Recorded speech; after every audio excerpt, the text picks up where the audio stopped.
스포일러 많습니다. 욕설 간혹 있습니다. 청취에 주의하시길 바랍니다.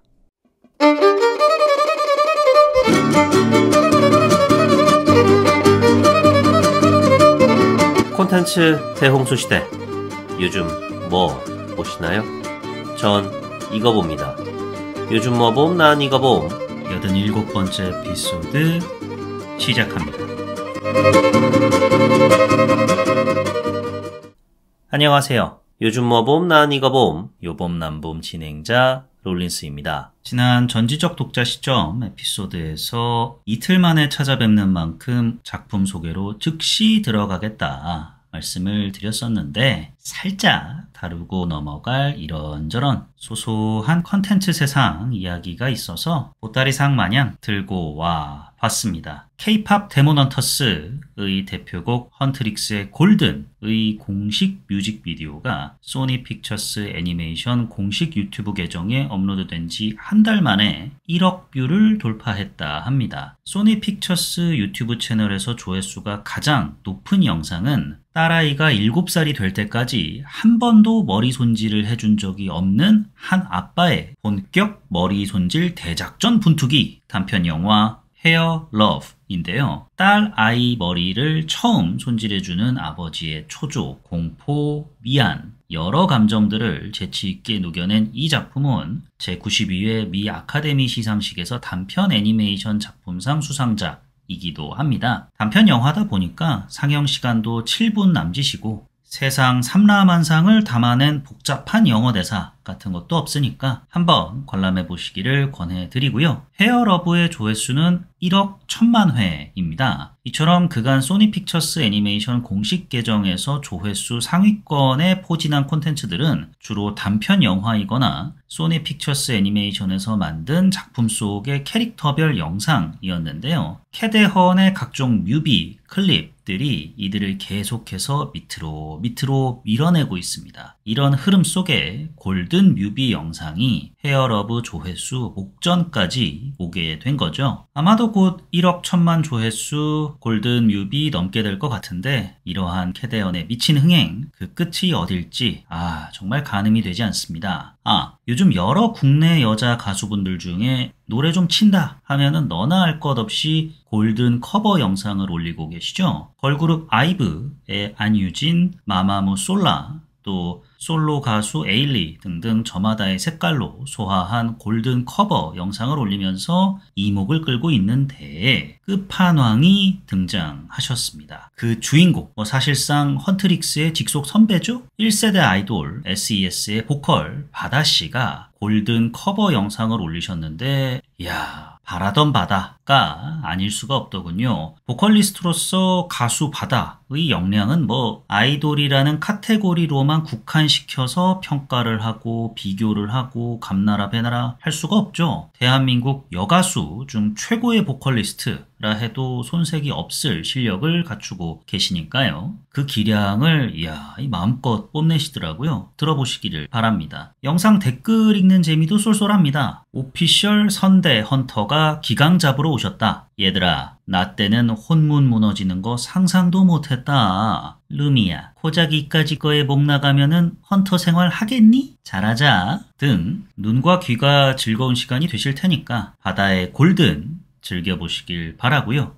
바다 얘기 나온 김에 이 얘기를 다른 에피소드에서 했던가 혼자 하다 보니까 예전에 이 얘기를 했는지 안 했는지를 잘 모르겠네요. 혹시 전에도 했으면은 왜 한 얘기 또 하냐 라고 댓글에 남겨주시고 잠깐만 어떻습니까? 한 얘기 또 할 수도 있는 거지. 그러려니 해주시면 감사하겠고요. 제 군복무 시절에 위문열차 공연이 한번 부대로 왔었어요. 그때 바다씨도 오셨거든요. 수많은 가수들이 위문열차 무대에서 공연을 했는데 두 팀 빼고 전부 립싱크였어요. 걸그룹 몇몇 팀 와가지고 무대를 꾸미는데 전부 립싱크인 거예요. 이게 뭔 가수야, 댄스팀이지 했는데, 첫 번째 노래 끝나고 인사를 하잖아요. 하나 둘 셋 안녕하세요 저희 누구입니다 이런 거 하잖아요. 그 인사를 듣는데 이 립싱크를 할 수밖에 없겠다라는 생각이 살짝 들더라고요. 왜냐하면은 안무가 워낙 격하다 보니까 저 멀리서도 그냥 평범한 인사 멘트 치는데 들숨날숨에 어깨가 들썩이는 게 보여요. 안녕하세요 여러분.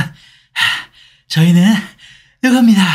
이러니까 와 그래 야 저렇게 빡세게 춤을 추는데 노래가 제대로 나올 리가 있나. 그분들께는 죄송한 말씀이지만 저렇게 빡세게 춤을 추는데도 노래가 제대로 나왔으면은 SM, JYP, YG 같은 대형 기획사에서 어떻게든 데려가라 했겠지. 그 다음 무대가 바다씨였는데 등장하자마자 라이브로 딱 기강을 잡으시더라고요. 야, 역시 전직 요정은 다르구나 하면서 무대를 감상하는데 10살 어린 후배 아이돌 가수분들 못지않은 안무를 소화하면서 막 노래를 하시더라고요. 그래서인지 이제 노래 끝나고 인사를 하시는데 아이돌 후배들처럼 숨을 헐떡이시면서 네 여러분 안녕하세요. 저는 바다입니다. 응?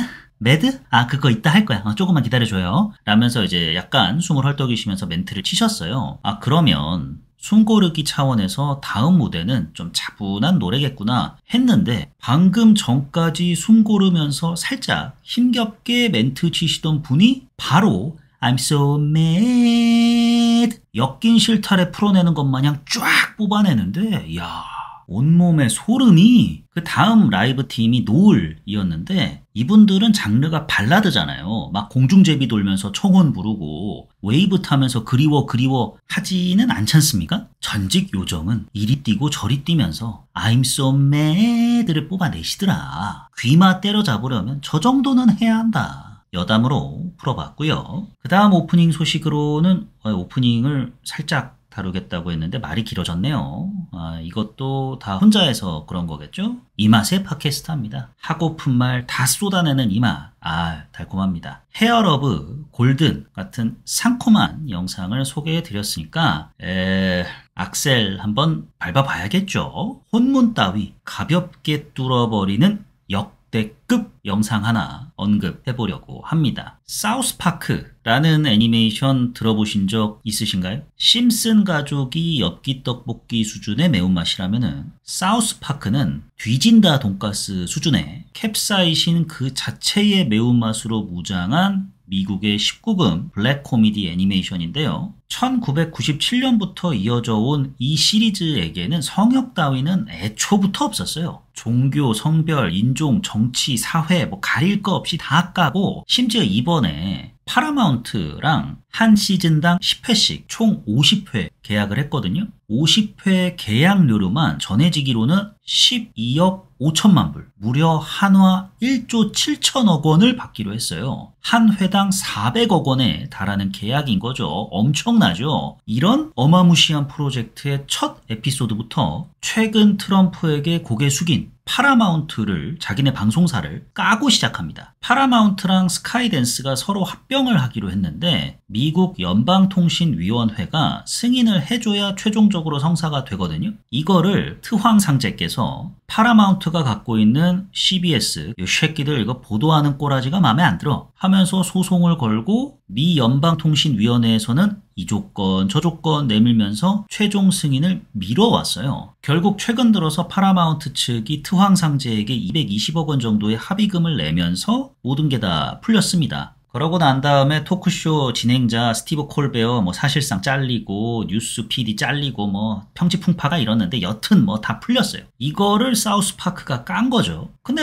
여기까지는 그래 미국에서 이런 식의 풍자 흔한 일이잖아. 고작 이런 거 갖고 호들갑이야? 하실 수 있습니다. 저도 사우스파크가 여기까지만 대충 까고 다른 쪽으로 총구를 옮겼으면은 오프닝으로 안 다뤘죠. 파라마운트를 까면서 동시에 사우스파크 트황상제를 수술대 위에 눕혀놓은 뒤에 난도질을 하기 시작합니다. 어떻게? 극중에서 사우스파크 마을 주민들이 트럼프한테 전화를 받아요. 대충 전화 내용이 처신 잘해라 이런 내용인가 봐요. 전화를 끊습니다. 마을 대표가. 합의 내용에 따라 우리가 친트럼프적 메시지를 송출해야 한단다. 이거 어떡하지? 평소 우리가 하던 대로 하면 되잖아요. 하면서 자칭 친 트럼프 영상이 나오게 되는데 트황상제께서는 우릴 위해 불철주야 노력하고 계십니다. 뭐 이런 까라의 내레이션과 함께 AI로 만든 트럼프가 사막을 홀로 힘겹게 걸어갑니다. 사막이니까 덥잖아요? 양복 차림의 트황상제 하나 둘 옷을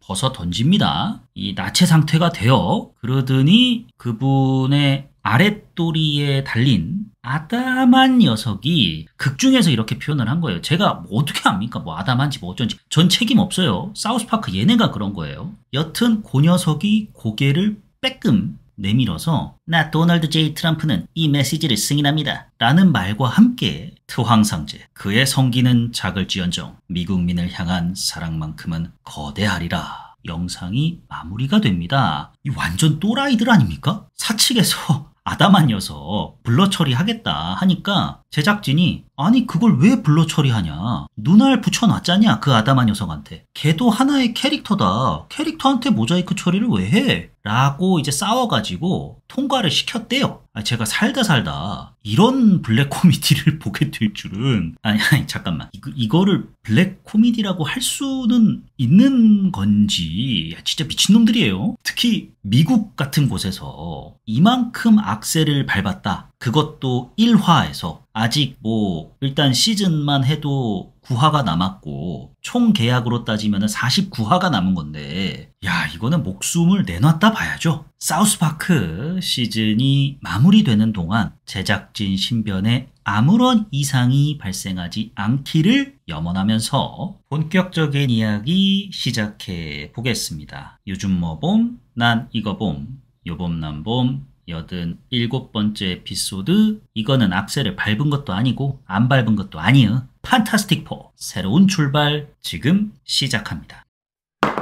판타스틱 4 새로운 출발은 실사 영화 시리즈 전체로 보자면 5번째, 디즈니의 폭스 인수 후로 보자면은 첫 번째로 만들어진 판타스틱 4 영화입니다. 마블 시네마틱 유니버스를 총괄하고 있는 케빈 파이기 제작자가 제작 선언한 지 6년이 지나서 세상에 나온 판타스틱 4 새로운 출발, 디즈니 플러스로 공개되었던 마블 드라마 완다비전의 연출을 맡았던 맷 샤크먼 감독이 메가폰을 잡았습니다. 지난 6년 동안 톰 홀랜드 버전 스파이더맨 시리즈 연출을 맡았던 존 와츠 감독이 메가폰을 잡았다가 하차하고 개봉하는 마블 영화마다 흥행 밋밋하고 경우에 따라서는 폭망하고 혹평과 호평 왔다 갔다 하고 정복자 캉 역할을 맡았던 조너선 메이저스 배우가 여친 상대로 원투펀치 날려대면서 정복하려 들어가지고 마블의 향후 계획이 전면 수정되고 노조가 파업을 하고 로다주 배우가 닥터둠으로 복귀하기까지 이 배우가 합류를 했댄다, 아니다, 루머랜다, 스케줄 때문에 어쩔 수가 없댄다, 별의별 일이 다 일어났어요. 지난한 과정을 겪은 끝에 이제서야 관객들 앞에 선보이게 된 거죠. 뭐 제작이 찰필 미뤄졌다지만은 엎을 수는 없는 노릇이잖아요. 억만금을 줘가지고 모셔온 로다주한테 판타스틱 4의 숙적 닥터둠 역할을 맡겨가지고 어벤져스 시리즈의 빌런으로 활약할 토대를 마련해줘야 하는데 그러려면은 일단 판타스틱 4가 어서 빨리 만들어져야 되니까요. 2024년 7월 즈음 들어서야 본격적인 촬영에 들어갔다 하는데 당시 떠돌던 이야기에 따르면은 각본이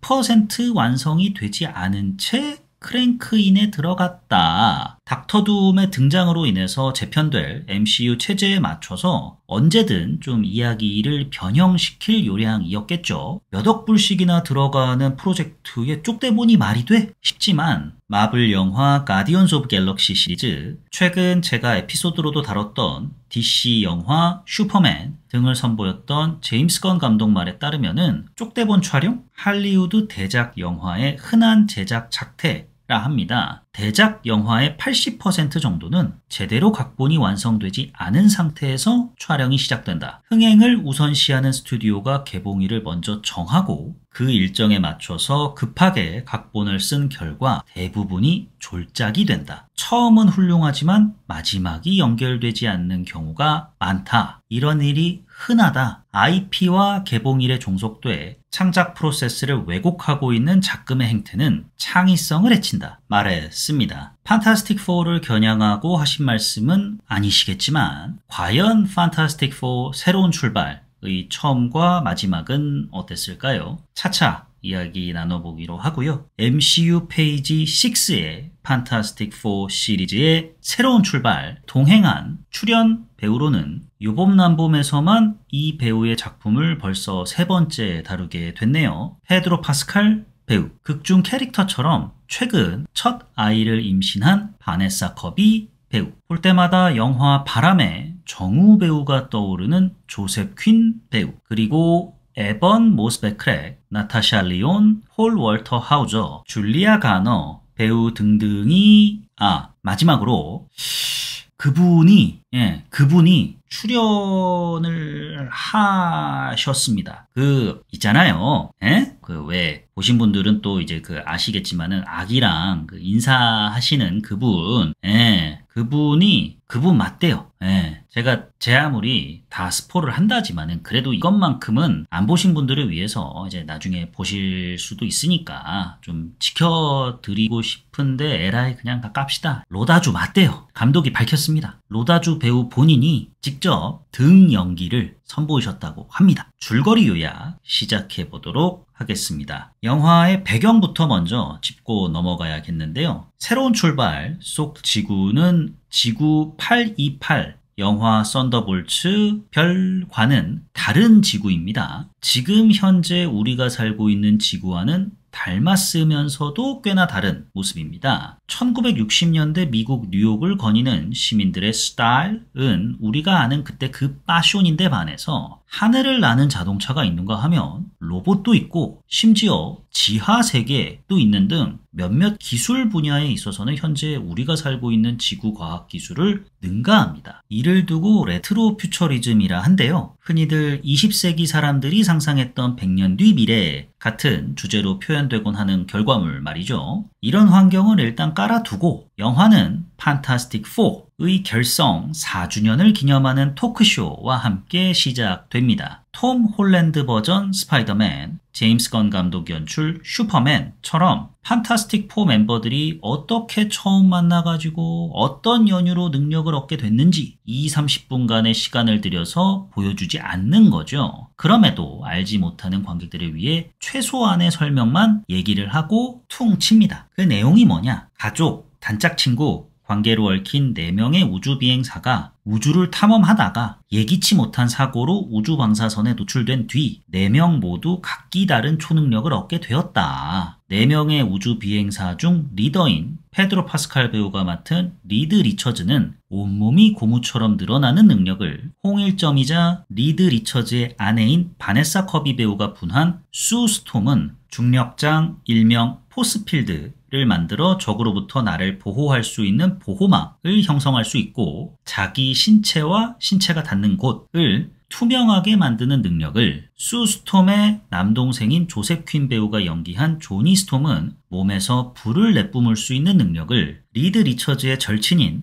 에번 모스베 크랙 배우가 소화한 벤 그림은 몸 전체가 암석으로 변하는 대신 그에 준하는 괴력을 얻게 되었습니다. 천재 과학자들이기도 한 이들 4명은 가장 똑똑한 리드의 지휘 아래 우주 탐험에서 얻은 경험과 지식 등을 바탕으로 과학기술의 비약적인 발전을 이룩해냈고, 본인들의 능력을 활용해서 지난 4년간 지구 평화를 위협하는 존재들에 맞서 싸워왔습니다. 그 결과 이들 판타스틱 4는 전 지구적인 영웅, 유일무이한 존재, 셀러브리티가 되었습니다. 이들의 일거수일투족은 언제나 큰 화제를 불러 모읍니다. 하다못해 곧 세상에 태어날 리드와 수 사이 아이 성별을 두고 도박사들이 남자다, 여자다 배팅을 할 정도예요. 그러던 어느 날 평화로운 일상을 보내던 판타스틱 4 앞에 외계에서 온 침입자가 나타납니다. 대량의 유성우와 함께 판타스틱 4 앞에 나타난 이는 줄리아 가너 배우가 연기한 실버 서퍼인데요. 실버 서퍼의 외형은 인간과 같지만 실버 서퍼라는 이름에서 알 수 있듯이 온몸이 은빛으로 감싸져 있어요. 은색의 서핑보드처럼 보이는 판때기를 타고 다니고요. 판타스틱 4가 이 행성의 수호자다 라는 거를 알게 된 실버 서퍼는 내가 모시는 전지전능한 갤럭투스님께서 이 행성에 곧 왕림하실 거다. 왕림하심과 동시에 너희 행성은 망할 것이다. 라는 말을 남기고 자기가 온 곳으로 돌아가려 합니다. 조니 스톰, 플레이몬을 이번에는 외치지 않았죠. 얘는 외치지 않았잖아요. 지 입으로. 여튼 불의 힘을 빌려서 멤버 중 유일하게 비행할 수 있는 능력을 갖췄다 보니까 실버 서퍼를 쫓지만 실버 서퍼가 자기 행성 말로 중얼거리는 몇 마디만 들을 뿐 추격에 실패하고 맙니다. 실버 서퍼의 경고로 지구는 대혼란에 빠집니다. 이 혼란을 잠재울 수 있는 이들은 판타스틱 4밖에 없죠. 판타스틱 4는 이 위기에서 지구를 반드시 구하겠다면서 실버 서퍼의 경로를 추적해 갤럭투스를 만나고 올 계획을 세웁니다. 출산일을 코앞에 둔 수 스톰도 여정에 동참을 하는데요. 어찌저찌해서 갤럭투스가 있는 곳으로 갔는데 요놈이 타고 있는 우주선이 행성 전체를 빨아들이고 있는 광경을 판타스틱 4가 목도하게 됩니다. 이래서 실버 서퍼가 갤럭투스님이 너희 행성에 왕림하심과 동시에 너흰 망한다 라 말한 거죠. 왜 행성을 빨아들이느냐?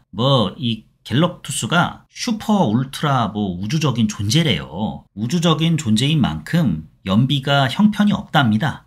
그래가지고 주기적으로 우주 행성 단위의 에너지를 빨아먹어야 한대요. 지구 근처에 있는 행성들은 이미 다 아작이 났어요. 지구가 곧 저렇게 된다는 거니까 판타스틱 4 막아야 하죠. 실버 서퍼의 안내 아래 갤럭투스를 만나게 됩니다. 네가 우리 지구를 빨아먹게 이 판타스틱 4가 놔둘 소냐? 외치는 판타스틱 4에게 갤럭투스 마음이 바뀌었다. 너네 행성은 내가 패스하겠다. 대신에 조건이 있다. 그 조건이 뭐냐? 내가 스캔 한번 때려보니 곧 태어날 너희들의 아기 보통 내기가 아니다. 이 전지전능한 갤럭투스님의 뒤를 이을 잠재력이 가득하도다. 나도 이제 행성 찾아다니기 존나 귀찮다. 빨리 후대에게 이 자리 넘겨주고 놀러가고 싶었는데 드디어 적임자를 발견했도다. 내 조건은 간단하다. 리드 리처즈, 수 스톰, 너희의 아이를 내게 내놓거라. 과연 리드와 수는 지구 평화를 위해선 어쩔 수 없지. 그래, 아이는 또 가지면 되니까 정신으로 아이를 낼름 건네주고 갤럭투스와 평화협정을 맺는데 성공할까요? 그게 아니라면 대체 전지전능한 갤럭투스를 상대로 미개한 인간 나부랭이 판타스틱 4는 어떻게 지구를 지켜내려 할까요? 실버 서퍼가 조니 스톰에게 중얼거린 내용은 무엇일까요? 지금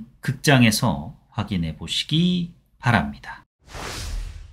영화 판타스틱 4 새로운 출발을 보고 제가 느꼈던 좋았던 점과 아쉬웠던 점 말씀드려 보도록 하겠습니다. 레트로 퓨처리즘, 요놈 참 물건이더라고요. 새로운 판포 시리즈의 시간적인 배경이 1960년대가 될 것이다 라는 이야기를 처음 들었을 때만 해도 마블 요놈들이 멀티버스에 정말 환장을 했구나. 시간여행도 하고 여기로 갔다가 저기로 갔다가 야 지지고 볶겠네. 웬걸? 이 모든 게 다 레트로 퓨처리즘을 위한 포석이었네. 알려진 제작비가 2억 달러라더니 레트로풍 디자인을 구현하는데 다 쓴 것 같아요. 아니 그 돈으로 액션에 좀 더 여튼 레트로풍 디자인에 돈을 많이 태운 모양이네 라는 생각이 들 정도로 뭐랄까요? SF적인 요소인데 친근한? 포근한? 느낌을 안겨다줘서 모순된 표현이긴 합니다만은 묘한 향수를 자극하더라고요. 제가 1960년대 미국을 어찌 알겠습니까마는 앞서 레트로 퓨처리즘 설명드릴 때 흔히들 20세기 사람들이 상상했던 100년 뒤 미래 같은 주제로 표현되곤 하는 결과물이라고 말씀을 드렸잖아요. 초등학생 때 공상과학 포스터전 이런 거 학교에서 하지 않습니까? 미래를 상상하며 미래 운송수단 같은 거 미술 시간에 만들어 보기도 하고요. 어린 시절 저를 떠올려주게 만들면서 나와 내 친구들 이 그때 꿈꿔왔던 요소들이 눈앞에서 구현이 된 것 같아서 묘한 향수를 안겨다 줬습니다. 슈퍼히어로물들이 기본적으로 공상과학 영화이기도 하죠. 배경은 현실인데 현대과학으로는 아직 실현 불가능해 보이지만은 어쩌면은 미국 같은 초강대국들은 비밀리에 실험 중일 것만 같은 요소들이 뿅뿅 하고 나오니까요. 아이언맨, 스파이더맨 시리즈들이 대표적인데 어느샌가 슈퍼히어로 영화들도 이제는 공상과학을 넘어서서 판타지적 영역으로 넘어간 것 같아서 괴리감을 느낄 때가 많았습니다. 새로운 출발을 보면서는 간만에 아이언맨 1편을 봤을 때의 느낌, 세련됐으면서도 왠지 투박해서 정감 가는 메카닉적 요소가 찌그락빠그락거리면서 안겨다주는 설레임을 느낄 수 있었습니다. 특히 허비,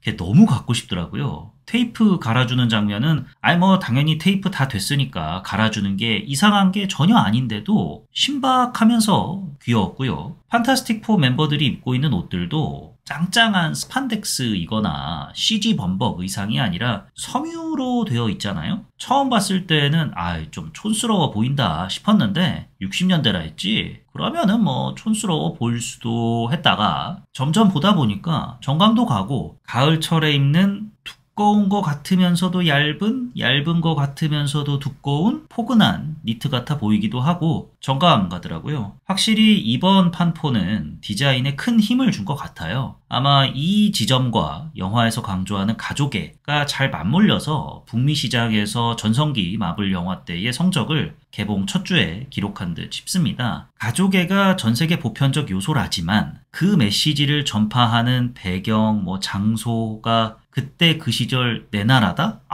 그 나라 사람들에게는 좋게 말하면 레트로, 아니 곱게 말하면 추억팔이잖아요. 이만큼 흥행이 보장된 상품이 또 어디 있습니까? 이런 지점들 때문에 북미 시장에서 호응이 유독 큰 것 같은데 한국판 판타스틱 4 프로젝트가 만약에 나온다면 드라마 응답하라 시리즈 신원호 PD께서 총괄하시면 될 것 같아요. 추억팔이는 그분이 우리나라 1타 아닙니까? 추억팔이 기저에 깔고 의사 양반들 그렇게 바쁘시다는데 중간중간 처먹는 장면은 빼놓지 않고 나오시는 먹방 사수 정신 첨가하고 8, 90년대 한국가요 리메이크 해가지고 OST로 깔면 이야 이번에도 대박이구나 하지 않겠습니까? 시나리오는 이우정 작가께서 집필하시면 되겠네요. 캐스팅도 이미 다 정해져 있어요. 류준열, 이혜리 배우가 이혼 위기를 앞둔 리드 리처즈랑 수 스톰으로 나오고 실버 서퍼로 한소희 배우 나오면 되잖아요. 딱이겠는데요? 하와이 서퍼 한소희가 미스터 응답하라 류준열을 구해주는 걸 보고 인터레스팅 우먼 이혜리가 부부 상담 째고 어디 갔나 했더니 우주에 계셨어? 재밌네. 한마디를 끝으로 예고편 뚝딱! 판타스틱 1988 커밍순! 하면은 관객 수 1000만까진 모르겠고 조회수 1000만은 하루도 안 걸려서 달성할 것 같긴 해요. 만들어주시면 감사하겠고요. 레트로 배경에 가족애가 덧붙여지다 보니까 북미에서는 흥행 대박, 한국에서는 쏘쏘한 흥행 결과를 받아들이게 된 거 아닌가 싶습니다. 말씀드렸듯이 가족애가 전 지구적 가치라곤 하나 저마다의 문화권마다 가족애 발현 방식이 살짝씩은 다르잖아요. 아무리 바빠도 저희는 매주 금요일마다 가족 간 저녁 식사 시간을 꼭 갖습니다. 라는 판타스틱 4의 대사를 보면서 미국 사람들이야 Oh yeah, America Golden Age Spirit, I miss that. Today, everybody, all 개인주의, individualism, I hate this. Make America Family Great Again, man. 할 수 있다지만 한국 관객들 입장에서는 제가 이따가 혼자서 밥 먹을게요 라고 하면은 다른 가족 다 쉬는 시간에 주방 시끄럽게 할 생각 말고 다들 먹을 때 처먹어 유세 떨지 말고 라고 말씀하시는 우리 부모님 덕에 나는 삼시세끼 가족 식사하고 있는데 얘들은 뭘 저런 걸 갖고 호들갑이래 라 할 수 있겠죠. 저희 부모님이 그러시는 건 아닙니다. 저희 부모님 절대 안 그러세요. 거기다가 배경까지 1960년대 미국이니까 그때 그 시절 우리네 풍경 보다는 한국 관객 입장에서는 쟤네들 풍경이라는 인상을 안겨다줘서 몰입이 살짝 좀 덜 될 테고요. 그래서 북미 관객들은 히어로 무비로서는 이 영화가 조금 부족한 것 같은데도 레트로 플러스 가족의 정도의 만족감을 표시하다 보니까 흥행이 순항 중이고, 한국은 너네 골든에이지 잘 알겠는데 히어로 무비 치고는 너무 심심하지 않아? 라는 반응에 흥행의 적신호가 들어온 것 같습니다. 저는 당연히 오리지널 김치로서 후자였고요. 이 얘기는 아쉬웠던 점에서 디테일하게 풀어보기로 하고요. 가족에 관련해서 딱 한 가지 더 말씀드려 볼 부분이 있는 게, 공식적으로 판타스틱 4 새로운 출발, 이 페이지 6, 마블 페이지 6의 첫 작품이라지만은 캡틴 아메리카 4편이랑 썬더볼츠 별이랑 다 이어지는 거잖아요. 썬더볼츠 쿠키만 봐도 대놓고 판포 비행기가 등장하니까 이 모든 게 다 어벤져스 둠스데이를 위한 포석인 건데, 캡틴 4편도 그렇고 썬더볼츠 별도 그렇고 이번 판타스틱 4까지 둠스데이로 향하는 여정의 컨셉을 마블이 확실히 가족으로 정한 것 같아요. 시간이 촉박하다 보니 치트키를 꺼내든 것 같은 기분을 지울 수가 없기는 합니다. 엔드게임까지 향하는 그 긴 여정을 통해서는 어벤져스라는 팀에 집중을 했었죠. 그 후 애초 계획대로였다면은 엔드게임 이후부터는 멀티버스에 집중을 해서 캉 다이너스티까지 가려 했는데, 멀티버스니 뭐니, 야 나 머리 너무 아프다, 봐야 할 시리즈니 영화니 너무 많아진다, 진입장벽 높아진다, 볼멘 소리가 커지는 와중에 어벤져스 시리즈 메인 빌런으로 낙점이 됐던 캉 역할 맡은 배우의 원투펀치로 캉 나가리다 되고 전면 재개편에 들어간 것 같아요. 마블 찐팬 여러분, 어디까지나 아무것도 모르는 놈이 아무것도 몰라가지고 되는 대로 씨부리는 거니까 이해 부탁드리고요. 어벤져스 5, 6편은 2026년, 2027년 이럴 때 나온다 선언을 해놨으니 그때까지 어떻게든 내놔야 하는데, 이거 어떡하지? 야, 일단 급한 불부터 꺼야지. 메인 빌런 어떻게 할 거야? 메인 빌런 로다주? 오케이, 로다주 데려와. 그 닥터둠 시켜. 오케이, 빌런 해결. 그럼 메인 테마는 이제 뭘로 할 거야? 굳이 긴 설명 필요 없는 그런 거 있잖아 해서 가족을 중심 서사에 놓은 듯 보입니다. 캡틴 4편의 빌런 레드 헐크, 로스 장군, 여기서는 대통령이죠. 이 양반은 헐크 시리즈 때부터 딸이랑 지지고 볶던 사이였잖아요. 캡틴 4편에서도 영화 중간중간 계속 딸 사진을 보는 장면을 보여줬고, 마지막 깜빵 장면에서는 카메오로 등장까지 했고요. 썬더볼츠 별에서는 오프닝 장면부터 나타샤 언니 그렇게 된 뒤로 나 좀 이상해진 것 같다 라는 옐레나의 독백으로 시작을 하더니, 클라이막스 부분 가서는 이제 와서 아빠 노릇하려고 들지 마라. 내가 아빠 찾을 때는 내 옆에 없었잖아. 근데 왜 이제 와서 엉엉엉 따라. 미안하다. 이 아빠가 촬영 중간중간에 데이팅 앱으로 만난 새끈빠끈 모델이랑 와이프 몰래 빠끈새끈 시간 갖느라 챙기지 못했구나. 나오잖아요. 연이은 가족이죠. 여기서 한 발 더 나아가서 판타스틱 4가 두둥! 애초에 가족처럼 여기는 친구로 엮인 캐릭터들의 임신, 출산, 모성애 요소까지 더해가지고 가족 간의 사랑, 연대, 지지 이런 거에 맥스를 찍는 것을 보면서 이번 컨셉은 가족이구나 라는 생각을 하게 됐습니다. 그래서 존 와츠 감독 하차 이후 판포 프로젝트 적임자로 완다비전 감독을 데려온 것 같아요. 완다비전도 완다가 내 가족 돌려내, 내 남편, 내 아이들 돌려내란 말이야 외치면서 폭주해가지고 벌어진 일을 담고 있잖아요. 존 감독 하차 이후 야야 누구 적임자 없어? 그래 완다비전 그거 했던 그 양반 가족 서사 버무려 본 적 있잖아. 그 감독 당장 데려와 한 것은 아닐까. 여러모로 가족 키워드를 내세운 거는 영리한 접근 같아요. 수많은 프로젝트가 동시에 돌아가는 와중에 어벤져스 시리즈 제작 및 개봉을 확 뒤로 연기시킬 수도 없는 노릇이니까 발등에 불이 떨어진 상황에서 마블이 내놓을 수 있는 최선의 답안 같다는 느낌을 받았습니다. 페이지에 포문을 열기에 또 이만한 스토리가 없기도 하고요. 캡틴 4편, 썬더볼츠 별, 판타스틱 4 모두 가족 서사가 담겨 있다지만은 판포의 흥행세가 유독 더 높죠. 레트로 퓨처리즘만큼이나 진입장벽이 거의 없다는 점이 흥행에 불을 붙인 것 같아요. 캡틴 4편, 썬더볼츠 별, 판타스틱 4 모두 멀티버스 요소를 배제시킨 공통점이 있죠. 이것도 멀티버스의 대인 마블의 지향점이 엿보이는 지점 같은데, 그럼에도 캡틴 4편에 등장하는 이런저런 캐릭터들이나 썬더볼츠 캐릭터들 다 이 영화, 저 영화, 이 시리즈, 저 시리즈에서 파생됐거나 연관된 인물들이잖아요. 일단 전작들을 좀 봐둬야 영화 이해를 100% 다 할 수 있는데 반해 판포에는 그런 게 아예 없죠. 마블에 대한 지식이 별로 없는 관객들도 편하게 감상할 수 있다라는 거는 대단히 큰 장점이라고 생각을 합니다. 또 지난 마블 영화들을 생각하면 더더욱 큰 장점으로 느껴지고요. 판타스틱 4 캐릭터야 이미 수차례 영화화되기도 해서 친근감이 있고 설령 모른다고 해도 간략하게 설명을 해주니까 뭐 진입장벽 없는 수준이죠. 톰 홀랜드 버전 스파이더맨, 제임스 건 감독 연출 슈퍼맨처럼 탄생서사 없이 곧장 본론으로 치고 달리는 거 이것도 좋았습니다. 최근 관람한 작품들 전독시 슈퍼맨 등등 유독 본론으로 치고 들어가는 영화들을 본의 아니게 다루게 됐는데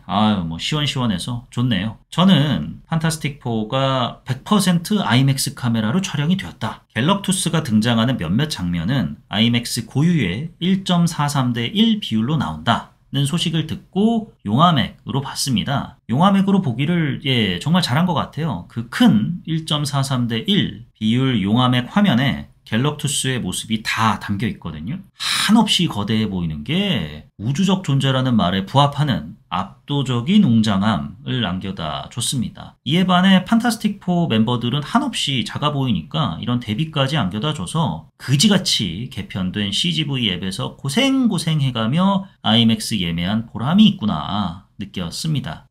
참 어째 제가 용화맥 갈 때마다 사고가 나요. 이번에도 사고가 발생했다는데 왜 했다라고 표현을 했냐면 영화 잘 보고 상영관을 이제 나서려는데 CGV 직원분들이 저 밑에서 죄송합니다. 감사하겠습니다. 하시는 거예요. 용화맥 상영관이 좀 큽니까? 아니 마이크 쓰면 될 거를 왜 목 아프게 소리를 지르진 않았지만 구구절절 얘기하고 있대. 얼씨구 마이크 대신에 다른 직원이 한 명 더 와가지고 화음을 넣네? 참나 하고 무슨 얘기를 저렇게 하나 들어봤더니 상영 도중에 오른쪽 스피커라 했나? 한쪽 스피커에서 소리가 안 나왔대요. 그것 때문에 관람에 방해를 드려서 죄송하다. 죄송한 마음을 담아 보상 쿠폰을 보내드리려 한다. 뭐 이런 내용이었습니다. 근데 저는 스피커 고장난 줄 몰랐거든요. 중앙 섹션에 앉아 있어가지고 잘 몰랐어요. 근데 뭐 그랬다고 하더라고요. 영화 감상을 잘 마친 제 입장에서는 보상 쿠폰? 뭐지? 아이맥스 무료 관람권이네? 아싸 개꿀 했더랬죠. CGV 직원의 간곡한 죄송합니다 외침 이전에 나왔던 쿠키 장면, 정확하게는 첫 번째 쿠키 장면, 로다주 배우가 직접 등연기를 했다는 그 쿠키 장면, 또 타노스가 제일 처음 등장했을 때 옆모습만 쓱 비추잖아요. 그때가 떠오를 만큼 짧지만 강력했던 순간이었습니다. 그럼 아쉬웠던 점에 대해서 말씀드려보도록 하겠습니다. 가장 아쉬웠던 건 판타스틱 4에 판타스틱 4가 없어요. 가족애가 어떻고 사실 아쉬웠던 점까지 왔으니 말인데 가족애도 아니죠. 모성애 원툴이긴 한데 모성애가 저떻고 다 알겠어요. 그래도 판타스틱 4인데 판타스틱 4로서의 순간이 있어야 하는데 딱히 없어요. 찾아보니 판타스틱 4가 마블 최초의 팀업 히어로라 하던데 팀업 히어로답게 힘을 합쳐서 적을 상대하거나 무찌르는 장면들이 나와줘야 할 거 아니에요?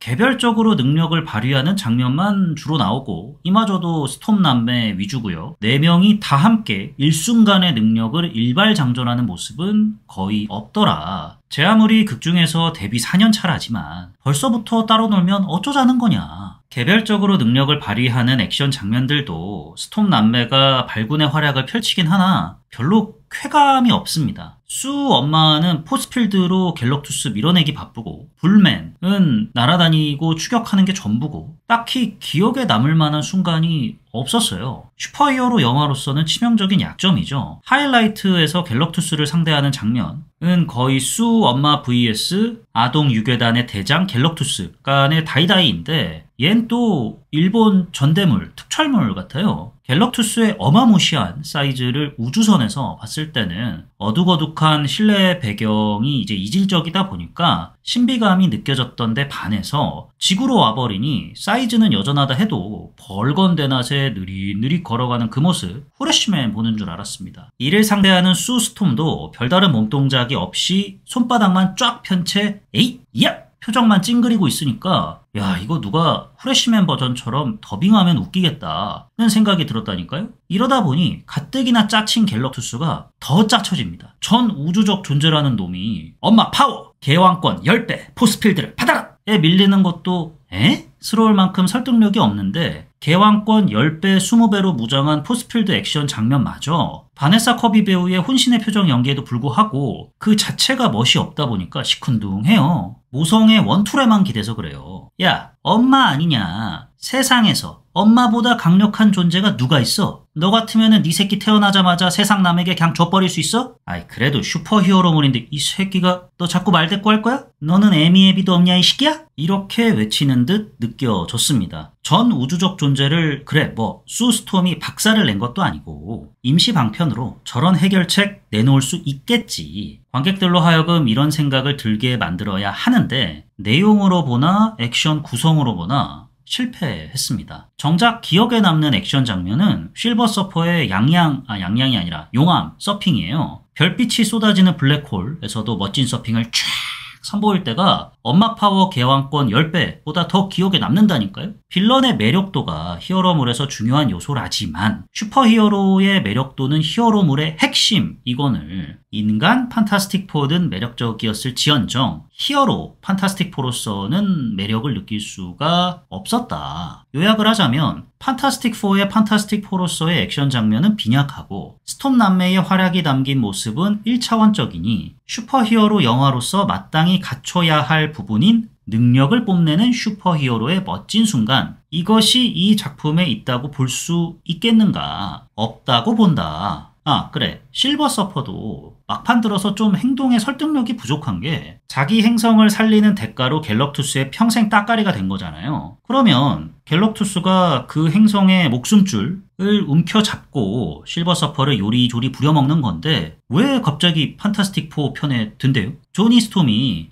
네가 중얼거린 거 내가 해석해냈다. 너희 행성 지키려고 네가 지금 뭔 고생을 하고 있는지는 대충 알겠는데 우리 이러지 말자 해서 마음의 동요가 일어났다. 까지는 뭐 오케이. 그러고 나서 등장한 실버 서퍼가 보여주는 장면은 갤럭투스 상대로 농계작전 펼치는 거잖아요. 적어도 이 중간에 실버 서퍼가 갤럭투스한테 조인트 까이는 장면이 들어갔어야 한다고 봅니다. 그래서 알고 보니 내가 출장을 간 사이에 갤럭투스 요놈이 내 행성을 사실상 아작을 냈구나. 이 개새끼도 두고 보자. 그 결과 농계작전을 한 것이다. 하면은 이해가 됐을 텐데 좀 뜬금없었어요. 그리고 조니 스톰도 왜 자꾸 지가 희생을 하겠대? 이것도 결국에는 삼촌 마음 이거잖아요. 이거 원툴이야. 삼촌이 조카를 향하는 마음도 뭐 부성애의 일종이죠. 결국 이런 거에만 너무 기대고 있고 설득력이 주인공도 그렇고 빌런마저도 무너지는 부분들이 후반 들어 가면 갈수록 노출이 되어서 좀 아쉬웠고요. 갤럭투스 요놈은 생각을 하면 할수록 전 우주적인 존재가 맞나 싶어요. 전 우주적 존재라는 놈 밑에 따가리가 실버 서퍼 하나예요? 타노스만 해도 깐깐징어에 떠바리에 뭐 이렇게 몇 명 있잖아요. 갤럭투스 얘는 없어요. 실버 서퍼 빼고는. 아니 지구까지 사장님이 친히 행차를 하셔야 하나? 프리더 사장님 봐봐요. 쫄따구들 계속 보내다가 이거 협상이 제대로 안 되네 하니까 기뉴 특전대를 카카로트한테 보낸 거잖아요. 그러다가 안 돼서 그제서야 현장을 직접 뛰시는데 잠깐만 아닌가? 겔 사장님은 반대로 생각을 해야 되나? 직원들이 고생을 한다.